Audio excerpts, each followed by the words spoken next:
Halo, halo, sempat jumpa lagi di acara kita belajar kitab online bersama tanggal 5 Agustus yang judulnya Salib Tuhan Yesus sebagai Langkah Awal Manusia Baru. Terima kasih ya buat teman-teman yang sudah ikut program ini.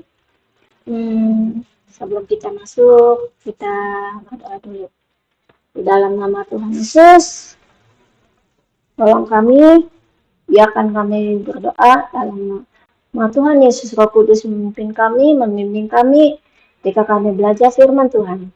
Biarkan Tuhan kami mengerti tentang salib Tuhan yang berkarya luar biasa dalam kehidupan orang-orang percaya, dan kami ingin menjadi manusia baru. Terima kasih Tuhan yang telah memperlengkapi kami. Terima kasih Bapa, terima kasih Roh Kudus. Hanya dalam nama Tuhan Yesus kami ucap syukur. Haleluya, amin. Sebelumnya kita akan mendengarkan ya sebuah lagu Bagi Yesus Semua dari Jeffrey Chandra. Tidak berkenan kepadanya. Bagi Yesus ku serahkan hidupku seluruhnya, hati dan perbuatanku dan waktuku miliknya. Bagi Yesus semuanya, segenap hidupku miliknya. Bagi Yesus semuanya, segenap hidupku miliknya.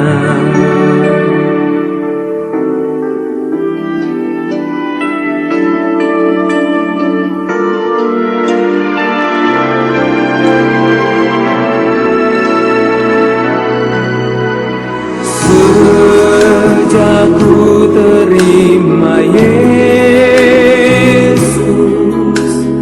ku tinggalkan dosaku. Pada Dia ku percaya, Dia juru selamatku. Bagi Yesus semuanya, Dia pemilik hidupku. Bagi Yesus semuanya, Dia pemilik hidupku.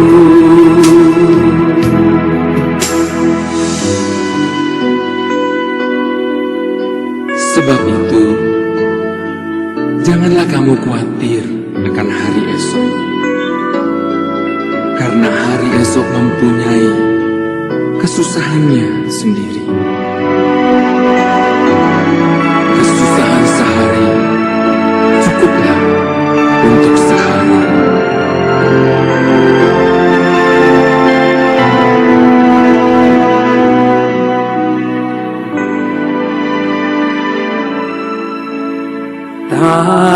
Tanganku kerja baginya, langkahku mengikutnya. Mataku memandang Yesus, ku puji Dia selamanya. Bagi Yesus semuanya, ku puji Dia selamanya.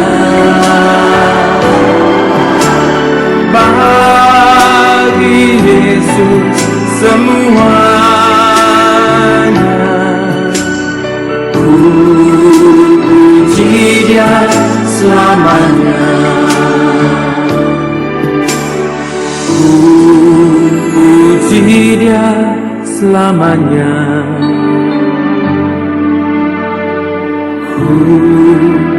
Puji Dia selamanya. Yesus selamanya. Puji Dia selamanya. Bagi Yesus semuanya.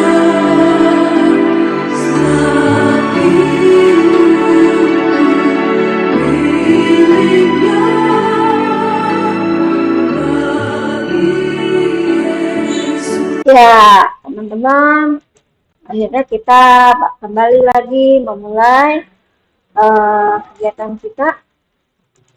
Ya, salib Tuhan Yesus sebagai langkah awal manusia baru. Saya mengucapkan selamat datang buat teman-teman yang hadir dalam kegiatan ini. Kiranya kegiatan ini boleh sama-sama membantu kita lebih dalam untuk memahami kasih Tuhan yang begitu luar biasa dalam kehidupan setiap orang percaya. Karena saya juga percaya dengan yakin Roh Kudus menjadi anak Tuhan, saya ya merasa sangat sukacita. Begitu banyak hal diungkapkan dan semakin hari itu semakin menyenangkan. Nah, kita akan mulai.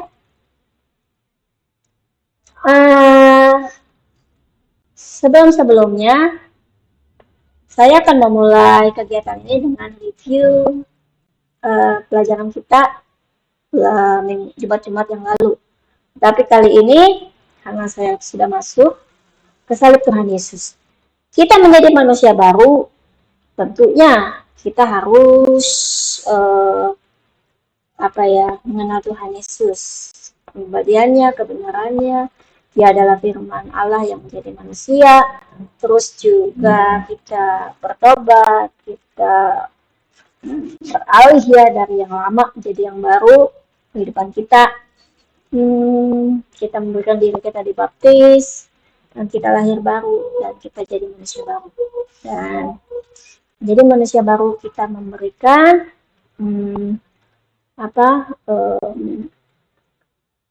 tubuh ini, kehidupan ini sebagai yang kudus yang berkenan kepada Allah, yang hidup yang kudus yang berkenan kepada Allah. Ibadah yang sejati. Oke.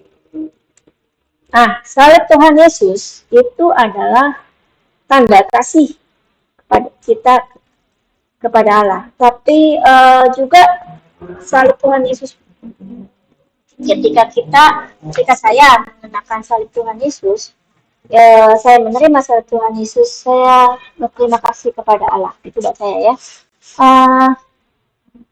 Salib Tuhan Yesus, ke sini-sininya, ke slide berikutnya, kita akan melihat itu adalah perjanjian Allah kepada manusia baru, kepada orang-orang jemaatnya, anak-anaknya.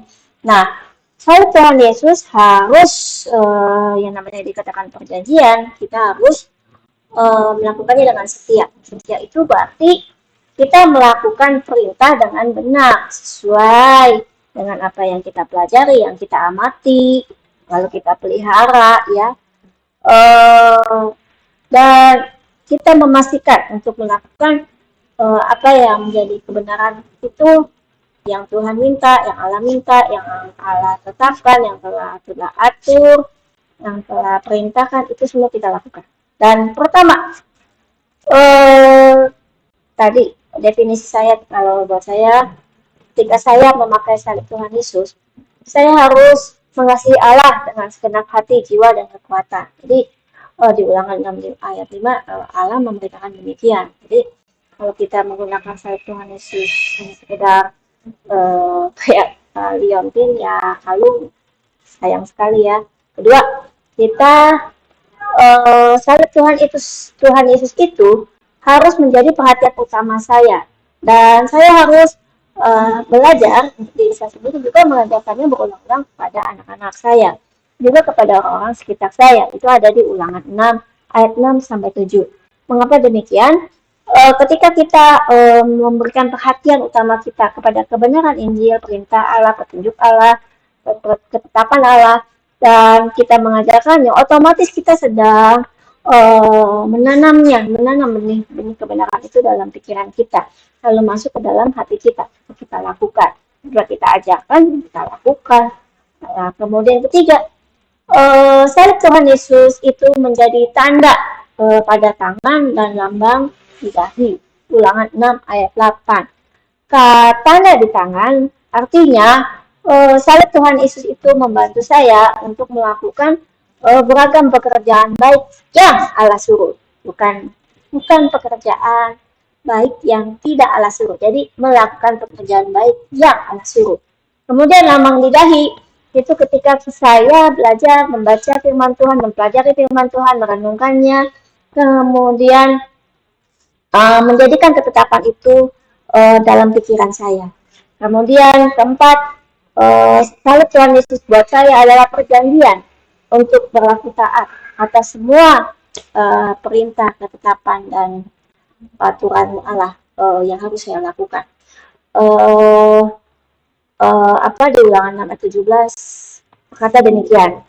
Lalu di ayat nomor 5, salib Tuhan Yesus itu adalah tanda kasih saya kepada Allah sehingga menjadi benar. Walaupun saya tidak sempurna untuk melakukan semua ketetapan itu, tetapi Allah ya Roh Kudus yang membantu saya, melatih saya untuk menyelesaikan dan melakukannya di setiap waktu kehidupan saya, ketika saya berdoa, ketika saya memuji, ketika saya menyembah, itu semua nggak bisa saya lakukan sendiri, ada Roh Kudus yang sempurna, tapi Tuhan yang memberikan semua. Lalu ada teman berkata, sangat sulit ya melakukan perintah-perintah, semua perintah Allah itu. Di perjanjian lama dikatakan hukum Taurat itu sulit, semua orang nggak bisa melakukan. Tapi kalau kita berkata demikian, ini buat saya ya, kalau buat saya, apakah berarti hukum Taurat itu berbeda dengan hukum kasih Allah Tuhan Yesus yang di perjanjian baru? Dikatakan dengan jelas bahwa kehadiran Tuhan Yesus di perjanjian baru adalah menggenapi seluruh hukum Taurat. Nah, artinya ketika menggenapi, artinya hukum Taurat itu masih ada di bawah kita. Cuman apa yang menjadi dosa-dosa manusia yang kita lakukan di waktu dulu yang tanpa pengetahuan kita itu selesai dikasih salib Tuhan Yesus, karena kan ada korban penghapus dosa ya. Nah, itu diselesaikan oleh Tuhan Yesus. Yang tidak bisa kita lakukan adalah korban penghapus dosa.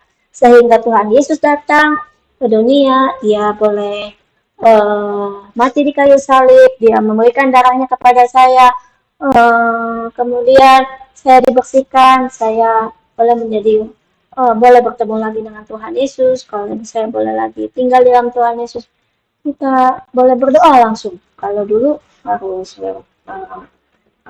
imam dan segala macamnya, tapi kita semua dapat melakukannya sekarang karena salib Tuhan Yesus. Jadi kebenaran ini adalah apakah peraturan yang di dalam perjanjian lama itu sangat sulit dilakukan? Tidak. Yang berat adalah dendanya, akibat dosanya yang berat. Tapi apa yang harus dilakukan seharusnya tidak. Itu karena apa yang dikatakan itu adalah sesuatu yang umum harus kita lakukan. Itu terpatri dalam hati dan pikiran kita. Ada juga beragam yang Tuhan ubah, misalnya tentang korban pagi, korban petang, memberikan domba. Nah, sekarang udah dimodifikasi. Dalam bentuk apa? Doa. Kita nggak perlu membawa kambing, bapak, potong gitu ya, nggak perlu. Tapi yang kita lakukan adalah yang jadi ketetapan sekarang adalah pagi hari berdoa kepada Allah, kepada Tuhan Yesus dengan bantuan Roh Kudus untuk memulai suatu pekerjaan kita, kegiatan kita. Siang hari kita berterima kasih atas kebaikan dan penyerahannya. Malam hari kita juga kembali berdoa kepada Tuhan. atas kita boleh menyelesaikan segala kegiatan kita. Nah, itulah yang harus dilakukan. Salib Tuhan Yesus adalah tanda kasih kepada Allah. Nah, kita akan masuk simbol salib pada perayaan Paskah di Perjanjian Lama. Nah, salib ada perubahan simbol ya, pergerakan gitu ya. Simbol itu salib menurut di Perjanjian Lama dan Perjanjian Baru. Kita akan mulai di Perjanjian Lama, tulis di Keluaran 11-13. Dikatakan demikian. Dan beginilah kamu memakannya, pinggangmu berikat, kasut pada kakimu, dan tongkat di tanganmu. Buru-burulah kamu memakannya cepat-cepat ya. Itulah Paskah bagi Tuhan. Makannya cepat-cepat, pinggang berikat, kasut pada kaki, dan tongkat di tangan. Sebab pada malam ini aku akan menjalani tanah Mesir dan semua anak sulung dari anak manusia sampai anak binatang akan kubunuh, dan kepada semua Allah di Mesir akan menjatuhkan hukuman. Akulah Tuhan. Dan darah itu menjadi tanda bagimu pada rumah-rumah di mana kamu tinggal. Apabila aku melihat darah itu, maka aku akan lewat daripada kamu. Jadi tidak akan ada tulah kemusnahan di tengah-tengah kamu apabila aku menghukum tanah Mesir. Nah, Paskah di saat itu adalah ketika orang-orang Israel jadi budak Mesir berteriak karena penindasan yang begitu sangat. Tuhan membela umatnya dan Tuhan menjatuhkan hukuman kepada Mesir. Menolong untuk mereka keluar dari Mesir. Dan Mesir hampir mempunyai makna adalah double stage, kesulitan berganda, kesulitan kesukaran ganda. Dan Mesir itu mau Tuhan singkirkan, hapuskan dari kita saat itu di Israel. Jadi itu buat kita. Jadi pasca Tuhan dia ingin meluputkan bangsa Israel. Bagaimana caranya supaya membedakan orang Israel dari orang Mesir? Harus ada tanda salib di palang-palang pintu rumahnya. Terus darahnya dipakai dari darah anak domba, kambing jantan yang umurnya 1 tahun, tidak bercela, artinya tidak bercacat, sudah dipisahkan selama 14 hari sebelum perayaan. Teman-teman bisa baca deh di Keluaran 12 ya. Nah, kemudian kita masuk apa sih pinggang berikat? Nah, pinggang berikat itu menyimbolkan tentang kebenaran dan kesetiaan. Apa yang kita itu berhubungan banget. Perjanjian Lama, Perjanjian Baru berkaitan. Yesaya 11 ayat 5, Lukas 12 ayat 5. Pinggang kita harus berikat kepada kebenaran dan kesetiaan. Dan ketika nomor 2, kasut pada kaki. Kasut itu bisa melambangkan hak penebusan. Itu ada di Rut 4 ayat 7-8. Hak menebus, Tuhan Yesus memiliki hak menebus kita. Kemudian kasut di Perjanjian Baru memberitakan Injil di Efesus 6 ayat 15. Dan kasut juga merupakan karunia keindahan orang-orang kudus. Bayangkan kaki menggunakan kasut terlihat lebih indah kan? Dibandingkan telanjang kaki. Kemudian di Lukas 15 ayat 22 juga berkata hal yang sama. Jadi kasut melambangkan hak penebusan di Perjanjian Lama, kemudian kerelaan memberitakan Injil, dan secara umum juga kasut merupakan karunia keindahan orang-orang kudus yang dikasih Allah kepada kita. Kemudian tongkat di tangan itu kekuasaan Allah yang memberikan kekuasaan pada bangsa Israel melalui Musa untuk bebas pulang dari Mesir. kita dikasih kekuasaan, dapat otoritas sebagai anak-anak Allah. Ini bisa dilihat di bilangan 17. Ada simbol tongkat Harun yang bersemi, ada berbunga. Terus nomor 4, makan cepat-cepat. Makan, menikmati istirahat, persembunyian dari Tuhan ya. Makan cepat-cepat. Nah, ketika mereka makan mau potong domba itu harus dihitung. Orang-orang Israel waktu itu menghitung jumlah makanan yang dibutuhkan sesuai dengan kebutuhan orangnya, tidak berlebihan. Kalau bersisa harus segera dihabiskan. Dan siapa yang boleh makan? Tentunya anggota keluarga di rumah tersebut. Dan juga budak belian, budak yang telah dibeli tapi udah disunat ya. Tapi kalau gimana orang yang belum disunat, budak yang belum sunat nggak boleh ikut makan. Orang pendatang baru nggak boleh ikut makan. Orang upahan nggak boleh makan. Itu ada di Keluaran 12 ayat 44 sampai 45. Nah, ada yang menarik. Mengapa mereka harus makan cepat-cepat? Karena setelah itu mereka harus segera berjalan kaki keluar dari Mesir. Karena Tuhan mau bekerja, menghukum semua anak sulung Mesir ya. Nah, harus cepat-cepat keluar. Kemudian kita akan masuk simbol salib pada perayaan Paskah di Perjanjian Baru. Saya ambil di Lukas 22 ayat 19 sampai 20. Dikatakan misalnya setiap kita mau berjamaah kudus, kita akan selalu mendengar kisahnya tentang ini. Katanya kepada mereka, aku sangat rindu makan Paskah ini bersama-sama dengan kamu sebelum aku menderita. Sebab aku berkata padamu, aku tidak akan memakannya lagi sampai ia beroleh kegenapannya dalam kerajaan Allah. Kemudian ia mengambil sebuah cawan, mengucap syukur, lalu berkata, ambillah ini dan bagikanlah di antara kamu. Sebab aku berkata kepada kamu, mulai dari sekarang ini, aku tidak minum lagi hasil pokok anggur sampai kerajaan Allah telah datang. Lalu ia mengambil roti, mengucap syukur, memecahkannya, memberikannya kepada mereka. Katanya, inilah tubuhku yang diserahkan bagi kamu. Perbuatlah ini menjadi peringatan akan aku. Demikianlah juga dibuatnya dengan cawan sesudah makan. Dia berkata, cawan ini adalah perjanjian baru oleh darahku yang ditumpahkan bagimu. Nah, apa yang bisa kita ambil dari bagian ini? Tuhan bilang ketika dia melakukan perayaan Paskah bersama murid-muridnya, inilah tubuhku yang diserahkan bagi kamu.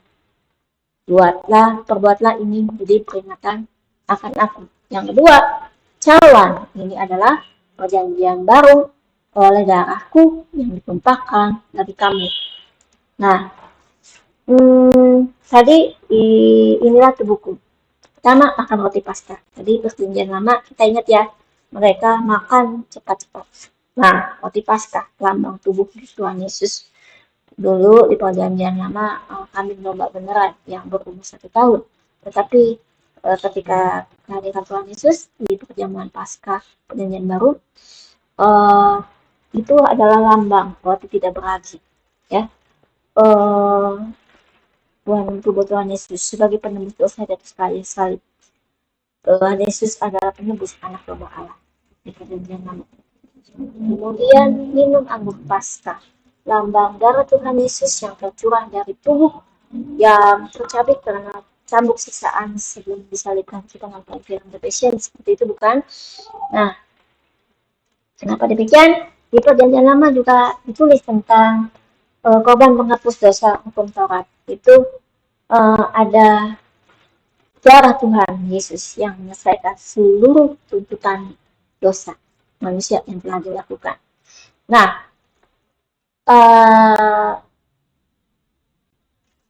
bagaimana caranya makan roti dan anggur Paskah ini di perjanjian baru?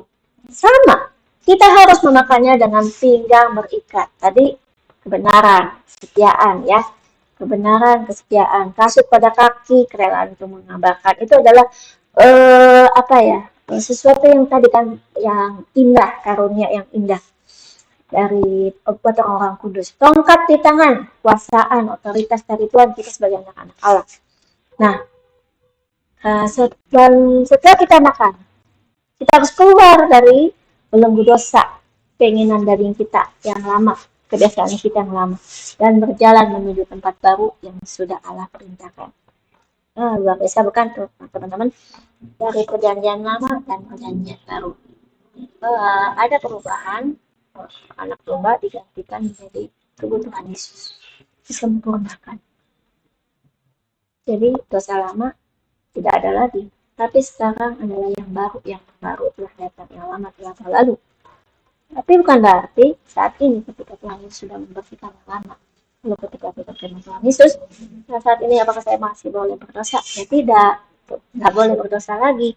Tapi bagaimana, kita kan masih hidup di daging, dalam penyingkapan bertahap, dalam pembelajaran bertahap, dalam pengertian yang bertahap. Kita melakukan kebenaran secara bertahap. Dan kita harus terus berusaha memperbaiki diri kita, terus menerus. Dengan bantuan siapa? Roh Kudus yang menolong kita, membimbing kita. Bagaimana kita berdoa, dia Roh Kudus yang menghibur. Bagaimana Roh Kudus juga menolong kita tentang firman Tuhan, kita mengerti. Dan jujur, sebelumnya saya tidak mengetahui rahasia besar ini. Tapi setelah lebih lama lagi saya kenal Roh Kudus, saya mulai intim, bukan saya mulai makin lama menemukan hal yang luar biasa. Roh Kudus boleh bantu saya mendapat pengertian seperti ini. Dan kiranya teman-teman juga bisa minta doa, Roh Kudus tolong saya. Dia akan membuat pemahaman kita tentang firman Tuhan Yesus lebih sempurna dan lebih sempurna. Luar biasa. Amin. Puji Tuhan. Haleluya. Kemudian setelah kita berhasil melewati apa yang kita lakukan, salib Tuhan Yesus dengan perjamuan kudus yang kita lakukan biasanya untuk di Sion sebulan sekali. Dan untuk menjadi itu klaim yang sungguh nyata di kehidupan kita adalah baptis. Maka saya katakan selamat lahir kembali dari air dan roh. Mengapa kita harus baptis? Di Yohanes 3 ayat 3 dikatakan, Yesus menjawab, katanya, aku berkata kepadamu, sesungguhnya jika seorang tidak dilahirkan kembali, ia tidak dapat melihat kerajaan Allah. Kita harus lahir kembali. Waktu itu Nikodemus pernah tanya sama Tuhan, bagaimana caranya kita lahir kembali? Dari air. Tuhan Yesus bilang lagi Yohanes 3 ayat 5. Yesus, aku berkata kepadamu, sesungguhnya jika seorang tidak dilahirkan dari air dan roh, ia tidak dapat masuk ke dalam kerajaan Allah. Jadi ketika kita dibaptis, kita dicelupkan, dibenamkan, ditenggelamkan di air, dan kita keluar, bangkit, dan kita dibangkitkan bersama roh. Sehingga kita bisa memahami firman Tuhan, tinggal bersama, dibimbing oleh Roh Kudus, berharap firman Tuhan menyertai kita Tuhan Yesus, dan kita boleh masuk kerajaan Allah. Dan supaya kita tahu apakah bagaimana roh itu, Tuhan Yesus mendeskripsikannya dalam Yohanes 3 ayat 8. Angin bertiup kemana ia mau, dan engkau mendengar bunyinya, tapi engkau tidak tahu dari mana ia datang atau kemana ia pergi. Demikian halnya tiap-tiap orang yang lahir dari roh. Jadi kita tidak bisa melihat roh, tapi kita dapat merasakannya. Kita dapat mengetahui melihat secara fisik tidak bisa, tapi kita tahu, merasakannya, mengerti. Jika kita berdoa, kita dipimpin Dia oleh Roh Kudus. Dan yang kita lakukan saat ini juga sama. Roh Kudus yang memimpin semuanya. Roh bisa bekerja saat ini di tempat teman-teman juga. Puji Tuhan, haleluya.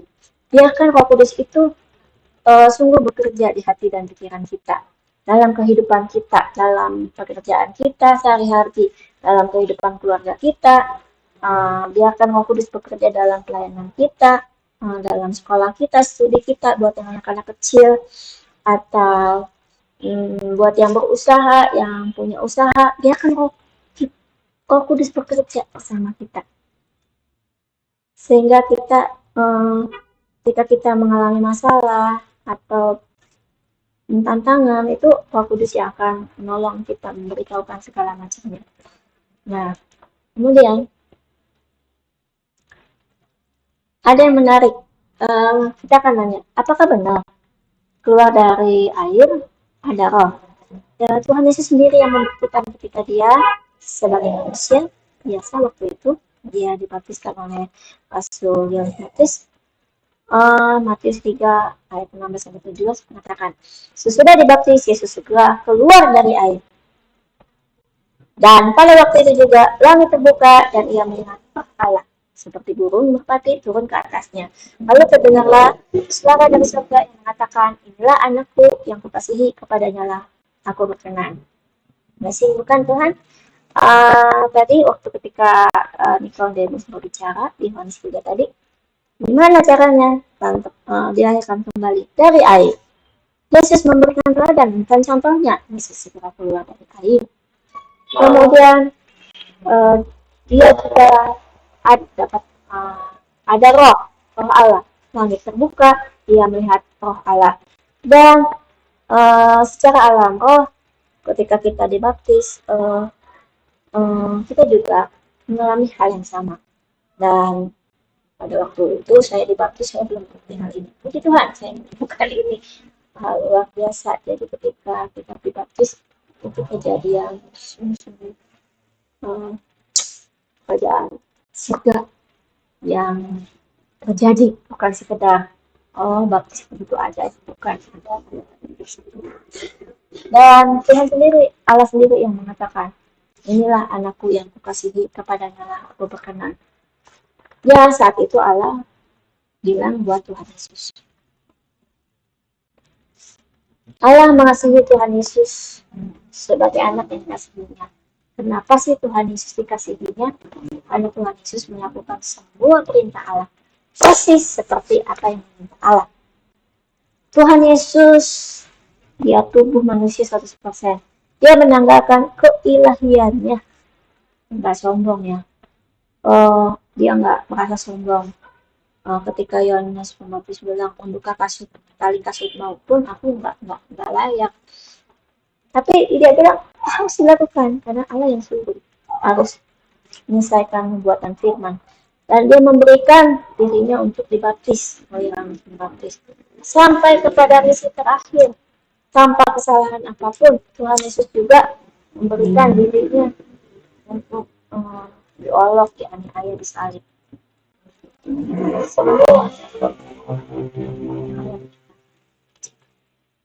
Bagaimana dengan kita? Apa yang Tuhan lakukan, Tuhan Yesus lakukan sangat berat. Saya juga tidak berpikir untuk dapat melakukan hal sedemikian. Oleh karena itu saya tetap berdoa kepada Tuhan.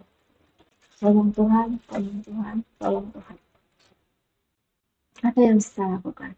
Kalau saya takut dengan aniaya, katakan kepada Tuhan. Perkuat. Nggak semua murid orang-orang murid Tuhan harus mengalami aniaya fisik. Tapi yang pasti kita akan mengalami aniaya dalam segi perasaan, pikiran kita, ya, moral kita. Kalau Tuhan Yesus sampai semuanya, moral, pikiran, perasaan, tubuh, Tuhan Yesus itu biasa. Oke. Nah, setelah kita dibaptis, kita itu menerima salib Tuhan Yesus, kuknya Tuhan Yesus ya. Kita melakukan permulaan baru, hidup baru. Nah, jalan hidup manusia baru yang hanya berdasarkan pada salib Tuhan Yesus. Apa sih maksudnya? Satu, hasrat hanya kepada Tuhan Yesus. Kita sangat mengharapkan, saya sangat mengharapkan untuk selalu berada di hadiratnya dan selalu mengharapkan kehadiran Tuhan Yesus, aroma ilahi Tuhan Yesus dapat kita kenali secara indera penciuman, wujud nyata dapat kita kenali. Tapi kita harus diminta, kalau Tuhan berkenan, Dia akan memberikan kepada kita. Kemudian Tuhan Yesus itu adalah harta karun ilahi. Oleh karena itu kita butuh bantuan Roh Kudus. Tuhan Yesus itu sebagai harta karun ilahi itu merupakan kelimpahan yang bersumber dari Allah. Di 2 Korintus 4 ayat 7 sampai 13. Ini surat Rasul Paulus ya, kepada ketika dia dan timnya teraniaya. Dibilang, dalam segala hal kami ditindas namun tidak terjepit. Rasul Paulus dan timnya merasa penindasan, mengalami penindasan ketika mereka menginjil. Kami kehabisan akal. Nah, dia mengalami secara manusia. Paulus dan timnya mengalami habis akal, namun nggak pernah putus asa, dia bilang. Rasul Paulus dan timnya dianiaya, tapi mereka nggak merasa ditinggal sendirian. Tuhan Yesus ada di sana, Roh Kudus melindungi, ada malaikat Tuhan di sana. Kami dihempaskan ketika mereka oleh badai, kapal mereka terhempas, tapi tidak binasa, namun tidak binasa. Ini semua yang mereka alami. Tuhan Yesus adalah harta karun ilahi. Tiga, mereka mendapatkan penghargaan dalam Tuhan Yesus. Rasul Paulus dan timnya mendapat penghargaan dalam Tuhan Yesus. Juga saya, jika saya mau melakukannya dengan taat. Kita mendapat kuasa sebagai anak-anak Allah. Kita memiliki roh yang memerdekakan, meminta kepada Allah dan diberikan kepada Allah. Jadi Tuhan, bukan? Tuhan Yesus, Bapa kita di surga itu bos. Dia memerintahkan kita. Dia kasih perintah, ketetapan, dan peraturannya. Seperti seorang bos yang bos bawahannya atau bapak yang menyediakan segala sesuatu yang kita butuhkan. Tapi kita juga harus melakukan apa yang dia suruh juga, sesuai aturannya, perintahnya. Nanti dikasih penghargaan ketika kita melakukan pekerjaan itu. Dan terakhir, ini adalah satu-satunya alasan untuk kita menjalani kehidupan. Buat saya demikian. Saya Tuhan Yesus, salah satunya alasan untuk kita menjalani kehidupan kita. Yeremia 33 ayat 3. Allah yang menitipkan pesannya kepada Yeremia. Berserulah kepadaku, maka aku akan menjawab engkau dan akan memberitakan kepadamu hal-hal yang besar yang tidak terpahami, yaitu hal-hal yang tidak ketahui. Amin. Puji Tuhan. Nah, itulah yang saya alami juga. Saya juga tidak tahu awalnya. Saya hanya rindu semua orang boleh mengenal firman Tuhan lebih lagi, untuk boleh bersungguh-sungguh memperhatikan kehidupannya, melakukan kebenaran firman dengan benar di masa-masa terakhir ini. Kita juga mendengar ada akhir zaman dan segala macamnya. Kita udah nggak bisa lagi main. Dan saya diberi bergumul.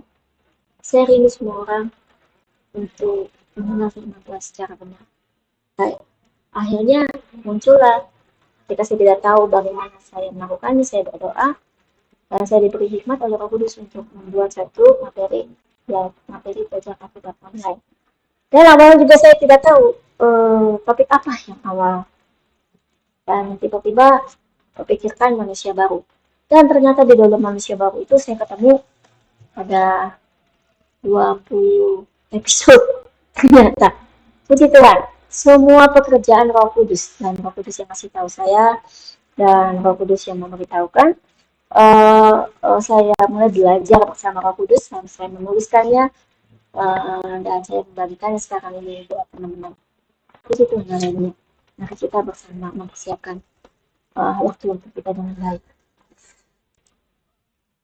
Nah, jadi dikatakan setelah kita dibaptis, kita menerima salib Tuhan Yesus sebagai ukhuwah dalam hidup kita yang harus kita bawa terus-menerus.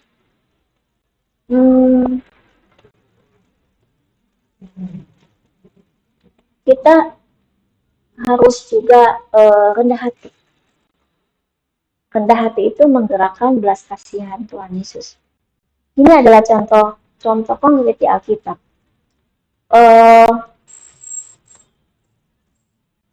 Pernahkah teman-teman berdoa merasa tidak jawab ya?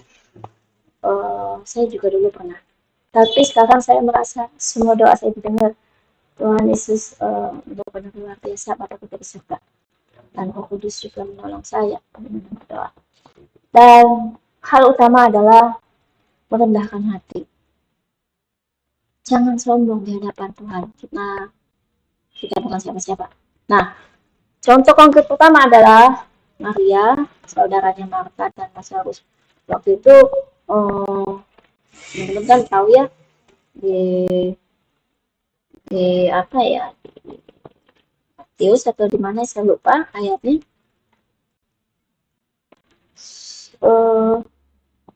Ketika Tuhan Yesus datang, Maria waktu dulu biasanya Maria yang menghampiri Tuhan Yesus. Tapi waktu ketika saudara Lazarus mati, Maria tidak menghampiri Tuhan Yesus. Marta.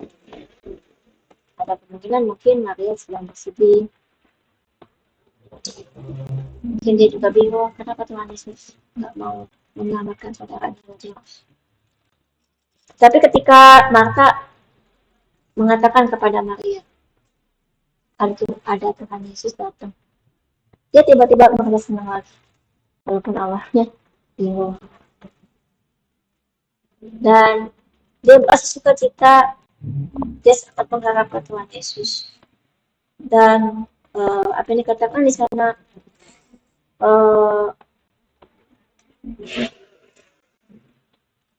hati Yesus itu masyhur katanya gitu ya, kita tuh seperti itu ya, sangat tergerak gitu, sehingga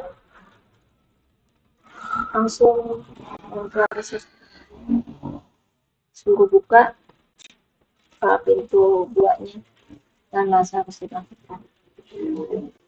Dalam keadaan apapun, walaupun bingung, Maria tetap berharap kepada Tuhan Yesus. Dan seperti itu juga, saya juga pernah kalut dalam kehidupan ini, tapi saya tetap berharap pada Tuhan Yesus. Dan ketika kita layak berharap pada Tuhan Yesus, segala hal yang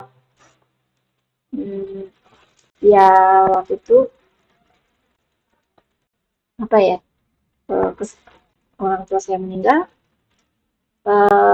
tapi saya tetap berdoa. Mulanya sih kecewa, tapi kemudian saya mendapat semangat baru.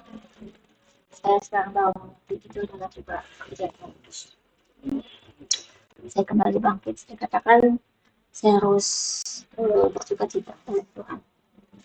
Dan saya akan bertemu lagi. Karena semua orang harus memuliakan Tuhan kehidupan mereka. Dan itu juga kehidupan saya. Nah, Tuhan Yesus punya rencana atas kehidupan saya. Dan Tuhan Yesus berbaik hati kepada saya. Sampai saya pada detik ini. Walaupun saya tidak menerima mujizat kebangkitan, tapi Tuhan punya mujizat lain. Saya merasakan. Maria tetap berharap kepada Tuhan Yesus. Walaupun Lazarus sudah mati beberapa hari, tidak kecewa kepada Tuhan Yesus. Tetap melihat harapan. Sehingga Tuhan Yesus tergerak hatinya. Dan apa yang ketika tergerak Lazarus dibangkitkan, mendapatkan kesempatan kembali hidup lagi bersama saudara-saudaranya.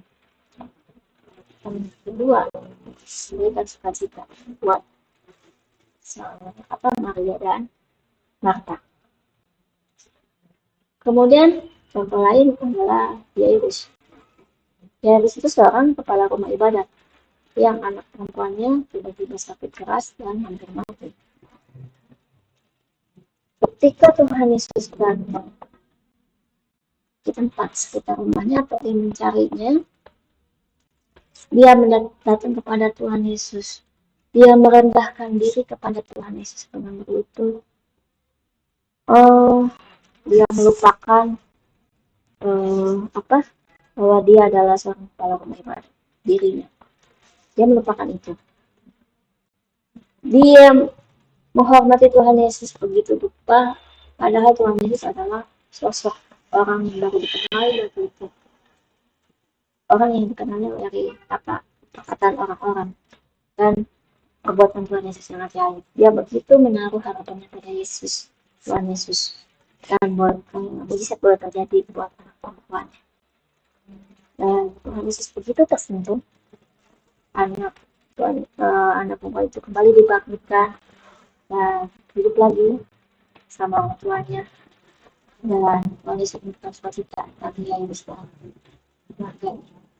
Tuhan Yesus datang ke rumah Yairus. Luar biasa kan? Dan ketika kita teman-teman ada sisi sulit, kita mendekati pada Tuhan. Jangan marah, cukup berharap, nantikan yang terbaik dari Tuhan. Berdoa lebih sungguh.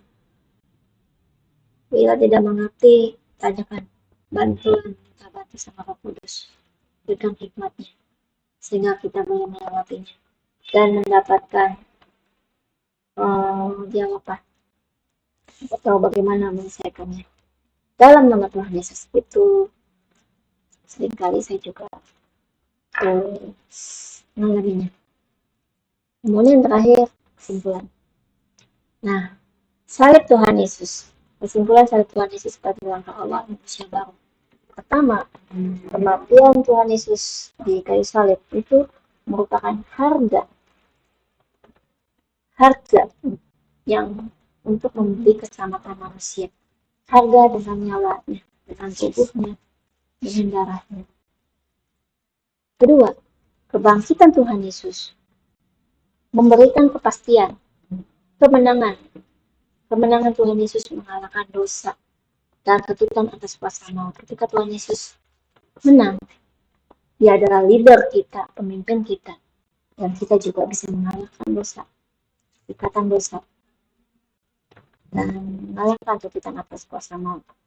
Upah dosa adalah maut. Ketika kita tidak melakukan dosa, kita mendapatkan keselamatan, kehidupan dari Bapa. 3. Tanda salib Tuhan Yesus menjadi perjanjian yang jadi kita dari manusia lama menjadi manusia baru melalui baptisan air dan Roh Kudus yang diberikan kepada kita, membimbing kita. Salib Tuhan Yesus merupakan kuk yang selalu dibawa manusia baru dalam setiap waktu kehidupannya. Kebenaran Tuhan Yesus, perintah, aturan dan ketetapan Allah yang ada dalam firman Tuhan Yesus harus kita hidupi, kita pelajari, kita baca, kita bawakan dalam doa. Roh Kudus dalam Yesus.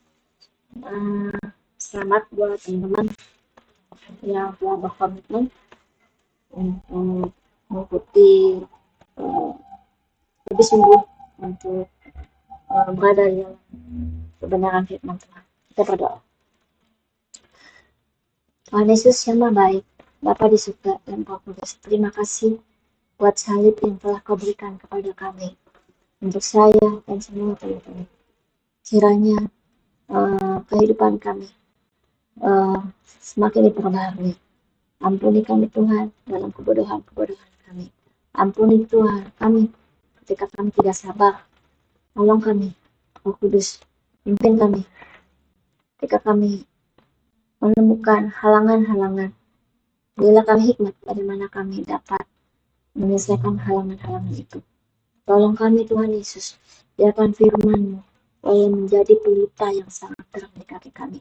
Terima kasih buat kebenaran Bapa yang membebaskan kami. Terima kasih buat salib Tuhan Yesus yang telah membebaskan kami. Terima kasih Kau yang boleh mengirimkan kami kembali kepada Bapa.